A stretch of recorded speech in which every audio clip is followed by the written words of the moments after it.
ನಮ್ ದೊಡ್ಡಬಳ್ಳಾಪುರದಲ್ಲಿ ನವೆಂಬರ್ 1 ಬಂದ್ರೆ ಸಾಕು. ಆ ನವೆಂಬರ್ ತಿಂಗಳೆಲ್ಲ ದೊಡ್ಡಬಳ್ಳಾಪುರದಲ್ಲಿ ಎಷ್ಟು ನಮ್ಮ ಚಲನಚಿತ್ರ ಮಂದಿರ ಇದೆಯೋ ಅಷ್ಟು ಚಲನಚಿತ್ರ ಮಂದಿರಗಳಲ್ಲೂ ಕನ್ನಡ ಫಿಲಂ ಬಿಟ್ರೆ ಬೇರೆ ಫಿಲಂಗಳು ಹಾಕಲ್ಲ. ನಮಸ್ಕಾರ ದೊಡ್ಡಬಳ್ಳಾಪುರ ನಾಡಿನ ಸಮಸ್ತ ಜನತೆಗೂ ಕನ್ನಡ ರಾಜ್ಯೋತ್ಸವದ ಶುಭಾಶಯಗಳು ಹೇಳ್ತಾ, ಹಾಗೆ ನಿಮ್ಮೆಲ್ಲರ ಪ್ರೀತಿಯ ಕರಾಟೆ ಕಿಂಗ್ ಶಂಕರ್ ನಾಗರ್ ಅವರ ಹುಟ್ಟುಹಬ್ಬದ ಶುಭಾಶಯಗಳು ತಿಳಿಸ್ತಾ ನಾನಿದ್ದೀನಿ ಇವತ್ತು ರಾಜ್ಕಮಲ್ ಚಿತ್ರಮಂದಿರ. ರಾಜ್ಕಮಲ್ ಚಿತ್ರಮಂದಿರಕ್ಕೆ ಏನಕ್ಕೆ ಬಂದಿದ್ದೀನಿ ಅಂದ್ರೆ, ನಮ್ ದೊಡ್ಡಬಳ್ಳಾಪುರದಲ್ಲಿ ನವೆಂಬರ್ 1 ಬಂದ್ರೆ ಸಾಕು. ಆ ನವೆಂಬರ್ ತಿಂಗಳೆಲ್ಲ ದೊಡ್ಡಬಳ್ಳಾಪುರದಲ್ಲಿ ಎಷ್ಟು ನಮ್ಮ ಚಲನಚಿತ್ರ ಮಂದಿರ ಇದೆಯೋ ಅಷ್ಟು ಚಲನಚಿತ್ರ ಮಂದಿರಗಳಲ್ಲೂ ಕನ್ನಡ ಫಿಲಂ ಬಿಟ್ರೆ ಬೇರೆ ಫಿಲಂಗಳು ಹಾಕಲ್ಲ. ಮತ್ತೆ ಕನ್ನಡ ಪರ ಹೋರಾಟಗಾರರು ಹಾಗೆ 30 ವರ್ಷದ ಹಿಂದೆ ನಮ್ಮ ದೊಡ್ಡಬಳ್ಳಾಪುರದಲ್ಲಿ ಕನ್ನಡ ಫಿಲಂ ಹಾಕ್ಲೇಬೇಕು ನವೆಂಬರ್ ತಿಂಗಳಲ್ಲಿ ಅನ್ಬಿಟ್ಟು ಪಂಜಿನ ಮೆರವಣಿಗೆ ಮಾಡ್ತಾರೆ. ನೋಡಿದ್ರ ನಮ್ಮ ದೊಡ್ಡಬಳ್ಳಾಪುರದ ಕನ್ನಡ ಪ್ರೇಮ ಎಷ್ಟಿದೆ ಅಂತ. ಬನ್ನಿ ಇದನ್ನ ಹೆಚ್ಚಿನ ಮಾಹಿತಿಗೆ ನಮ್ಮ ಕನ್ನಡದ ಕಟ್ಟಾಳು ಚೌಡರಾಜ್ ಅವರು ಇರ್ತಾರೆ. ಅವ್ರ ಬಾಯಲ್ಲೇ ನಾವು ಎಲ್ಲ ಕೇಳೋಣ. ನಮಸ್ಕಾರ ಸ್ನೇಹಿತರೆ. ದೊಡ್ಡಬಳ್ಳಾಪುರದಲ್ಲಿ ಏನು ಒಂದು 5 ಚಿತ್ರಮಂದಿರಗಳಿದಾವೆ. ಆ ಚಿತ್ರಮಂದಿರಗಳಲ್ಲಿ ನವೆಂಬರ್ ತಿಂಗಳಲ್ಲಿ ಕಡ್ಡಾಯವಾಗಿ ಕನ್ನಡ ಚಿತ್ರ ಪ್ರದರ್ಶನ ಆಗ್ತದೆ. ಈ ಒಂದು ಕನ್ನಡ ಚಿತ್ರಗಳನ್ನ ಪ್ರದರ್ಶನ ಮಾಡೋದಕ್ಕೆ ಇಂದಿನ 30-40 ವರ್ಷಗಳ ಹಿಂದೆ ನಮ್ಮ ಜೈ ಬಜರಂಗ್ ಬಲಿ ಅಂತ ಕನ್ನಡ ಯುವಕ ಸಂಘನ ಕಟ್ಕೊಂಡು ನಮ್ಮ ಜೊತೆಯಲ್ಲಿ ಇದ್ದಂತ ವೆಂಕಟೇಶ್ ಅವರು ಈಗ ನಮ್ಮೂರಲ್ಲಿಲ್ಲ, ಬೇರೆ ಊರಲ್ಲಿದ್ದಾನೆ, ಆದ್ರೂ ಹೋರಾಟಗಾರ. ಅವನು ಹೋರಾಟ, ಅದರ ಜೊತೆಲಿ ಹಲವಾರು ಕನ್ನಡ ಪರ ಸಂಘಟನೆಗಳ ನಾಯಕತ್ವದಲ್ಲಿ ನಾವು 30 ವರ್ಷಗಳ ಹಿಂದೆ ಒಂದು ಹೋರಾಟನ ಪಂಜಿನ ಮೆರವಣಿಗೆ ಮಾಡಿದ್ವಿ.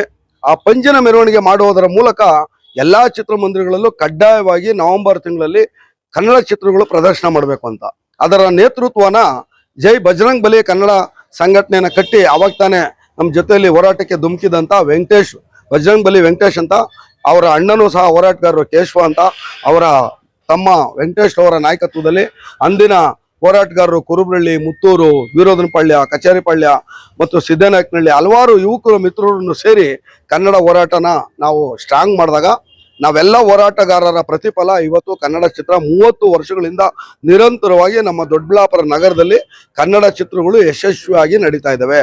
ಇದಕ್ಕೆ ಕಾರಣ ಎಲ್ಲಾ ಕನ್ನಡ ಪರ ಹೋರಾಟಗಾರರ ನಾಯಕತ್ವ. ಸಂತೋಷದ ವಿಷಯ ಏನು ಅಂದ್ರೆ, ರಾಜ್ಕುಮಾರ್ ಚಿತ್ರಮಂದಿರಕ್ಕೂ ಕನ್ನಡ ಹೋರಾಟಗಾರರಿಗೂ ಅವಿನಾಭಾವ ಸಂಬಂಧ.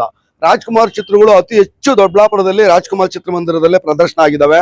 ಶಂಕರ್ ಗುರು ಆಗಿರ್ಬೋದು, ಕವಿರತ್ನ ಕಾಳಿದಾಸ ಮತ್ತು ಆಪರೇಷನ್ ಡೈಮಂಡ್ ರಾಕೆಟ್, ವಸಂತ ಗೀತೆ, ಸಮಯದ ಗೊಂಬೆ, ಈ ತರ ಹಲವಾರು ಅಣ್ಣೂರ ಎಲ್ಲಾ ಚಿತ್ರಗಳು ಆಲ್ಮೋಸ್ಟ್ ರಾಜ್ಕುಮಾರ್ ಚಿತ್ರಮಂದಿರದಲ್ಲಿ ಪ್ರದರ್ಶನ ಆಗಿದ್ದಾವೆ.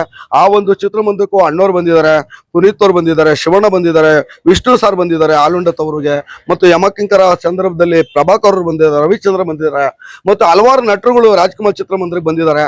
ಮತ್ತು ದೊಡ್ಡಬಳ್ಳಾಪುರಕ್ಕೂ ಆ ರಾಜ್ಕುಮಾರ್ ಚಿತ್ರಮಂದಿರಕ್ಕೂ ಒಂದು ಕನ್ನಡ ಚಿತ್ರ ಓಡಿಸ್ರಿ ಅಂತ ಅಂದಿನ ಸಂದರ್ಭದಲ್ಲಿ ಪುಟ್ಟಪ್ಪ ಅನ್ನೋರು ಒಂದು ಗ್ಲಾಸ್ಗೆ ಕಲ್ಲು ಹೊಡಿತಾರೆ. ಆ ಕಲ್ಲು ಹೊಡೆದಿರೋದು ಇವತ್ತು ನಾ ಗ್ಲಾಸ್ ನೆನಪು ಮಾಡ್ಬೋದು. ಮೊನ್ನೆ ನವೀಕರಣ ಆಯ್ತು, ಆ ಕಲ್ಲು ಹೊಡೆದಿರೋ ಜಾಗ ಕಾಣಲ್ಲ. ಆ ಒಂದು ನೆನಪು ಯಾಕೆಂದ್ರೆ ಕನ್ನಡ ದೊಡ್ಡಬಳ್ಳಾಪುರದಲ್ಲಿ ಕನ್ನಡ ಚಿತ್ರಗಳು ಓಡಬೇಕು ಅಂತ ಅವತ್ತಿನ ಹೋರಾಟಗಾರರ ಪ್ರತಿಫಲ ಇವತ್ತು ಎಲ್ಲಾ ಚಿತ್ರಮಂದಿರಗಳಲ್ಲೂ ಕಡ್ಡಾಯವಾಗಿ ಕನ್ನಡ ಚಿತ್ರಗಳನ್ನ ಓಡಿಸ್ತಾ ಇದ್ದೇವೆ. ಮೊನ್ನೆ ಎಲ್ಲ ಕಾಂತಾರ ದೊಡ್ಡ ಸಕ್ಸಸ್ ಆಗೈತೆ. ಮತ್ತು ಹಲವಾರು ಚಿತ್ರಗಳು ದೊಡ್ಡಬಳ್ಳಾಪುರದಲ್ಲಿ 1.5 ಕೋಟಿ, ನಮ್ಮ ದೊಡ್ಡಬಳ್ಳಾಪುರ ತಾಲೂಕು ಕೇಂದ್ರದಲ್ಲಿ 1.5 ಕೋಟಿ ಕಲೆಕ್ಷನ್ ಆಯ್ತು ಅಂದ್ರೆ ವಾಟ್ಸಪ್ ದೊಡ್ಡಬಳ್ಳಾಪುರದ ಕಲಾ ಪ್ರೇಕ್ಷಕರಿಗೆ ಹೃದಯಪೂರ್ವಕ ಅಭಿನಂದನೆಗಳು ಸಲ್ಲಿಸ್ತೀವಿ. ದೊಡ್ಡಬಳ್ಳಾಪುರ ತಾಲೂಕಿನ ಸಮಸ್ತ ಜನ ಕನ್ನಡ ಚಿತ್ರನ 2 ಚಿತ್ರಮಂದಿರದಲ್ಲೂ ನೋಡಿ 1.5 ಕೋಟಿ ಕಲೆಕ್ಷನ್ ಬಂತು ಅಂದ್ರೆ ಇದಕ್ಕಿಂತ ಸಂತೋಷದ ವಿಷಯ ನಮಗೆ ಬೇರೆ ಇಲ್ಲ. ಮುಂದಿನ ದಿನಗಳಲ್ಲೂ ಹಲವಾರು ಚಿತ್ರಗಳು ಬರ್ತಾ ಇದ್ದಾವೆ.